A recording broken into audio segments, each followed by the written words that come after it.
MP Kerajaan tidak hadir sokong SOSMA, PAS duka cita. Setiausaha Agung PAS Datuk Seri Taqiyuddin Hassan dilaporkan berkata PAS berduka cita dengan tindakan Ahli Parlimen Pro Kerajaan yang tidak hadir ke persidangan Dewan Rakyat bagi menyokong usul untuk melanjutkan tempoh penguatkuasaan subsection 4/5 Akta Keselamatan Langkah-Langkah Khas 2012 SOSMA pada Rabu lalu. Menurut beliau, salah satu tanggungjawab Ahli Parlimen ialah mengambil bahagian dalam mana-mana proses membuat undang-undang di Dewan Rakyat. Oleh itu, Ahli Parlimen tidak boleh membuat sebarang alasan untuk tidak hadir ke Dewan Rakyat, katanya, seperti dipetik Sinar Harian. Beliau berkata demikian sebagai mengulas kenyataan Ahli Parlimen Gua Musang, Tan Sri Tengku Razali Hamzah, bahawa menteri dan timbalan menteri yang tidak hadir ketika sesi pengundian usul kerajaan itu wajar dipecat. Tengku Razali Hamzah berpendapat mereka perlu bertanggungjawab menyebabkan usul penting untuk keselamatan negara tidak dapat diluluskan. Menurutnya, Perdana Menteri Datuk Seri Ismail Sabri Yaakob perlu memecat mereka kerana cuai terhadap tanggungjawab masing-masing. Ia tanggungjawab bersama apabila usul seumpama itu nak jaga keselamatan negara tidak diendah, tidak dipeduli oleh Menteri Kabinet yang bertanggungjawab membuat keputusan itu supaya ia disambung dilanjutkan masa, katanya seperti dipetik Astro Awani.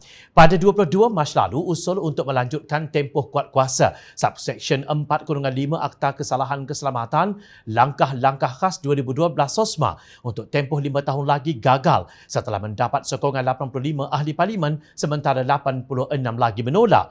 Usul tersebut dibawa oleh Menteri Dalam Negeri Datuk Seri Hamzah Zainuddin yang juga Setiausaha Agung Parti Peribumi Bersatu Malaysia Bersatu. Subsection yang membenarkan suspek ditahan sehingga 28 hari tanpa perlu dihadapkan ke mahkamah itu tidak lagi akan berkuat kuasa selepas ia luput pada 31 Julai 2022. Pelik bin ajaib, adakah kini PAS sudah jumpa dalil bahawa SOSMA itu halal? Sebelum menjadi kerajaan menerusi tebuk atap pada 6 Jun 2017, Naib Presiden PAS Datuk Idris Ahmad berkata PAS berpandukan kepada Islam. PAS bantah GST, TPPA, PPSMI, DLP, 1MDB, SOSMA, RUU 164 walaupun daripada kerajaan. PAS sokong RUU 355 dan RUU Kesalahan Jenayah Seksual Kanak-Kanak walaupun kerajaan yang bawa. PAS tidak menyokong secara membuta tuli dan membangkang membuta tuli Islam panduan PAS. Ini pendirian PAS jelas dan terang. Kebenaran kawan PAS, kebatilan musuh PAS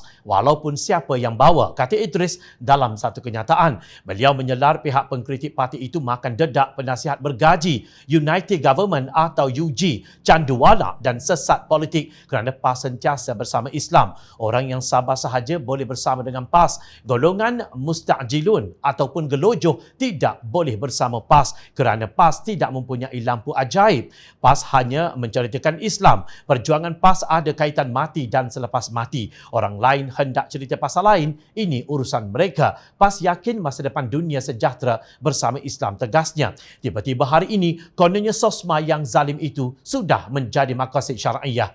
Pemimpin PAS yang sudah jadi kerajaan lupa bahawa mereka pada satu ketika dahulu menentang SOSMA kerana berpandukan Islam, kerana PAS menentang kebatilan. Kini semua gelaran yang terpalit kepada PAS iaitu makan dedak, penasihat bergaji, UG, canduwala dan sesat politik seperti yang disebut oleh Idris yang kini menjadi menteri di Jabatan Perdana Menteri Hal Ehwal Agama sudah menjadi kenyataan. Walaknya PAS setelah beruji dengan UMNO sehingga apa yang dahulu ditentang, yang dahulu dikata batil, kini disokong. Pemimpin PAS yang dahulu berhujah seseorang tidak bersalah sehingga dibuktikan sebaliknya, kini menyokong Akta SOSMA yang menahan individu tanpa bicara selama 28 hari walaupun tiada bukti bersalah, termasuk tahanan kepada ahli politik. Kepura-puraan apakah ini?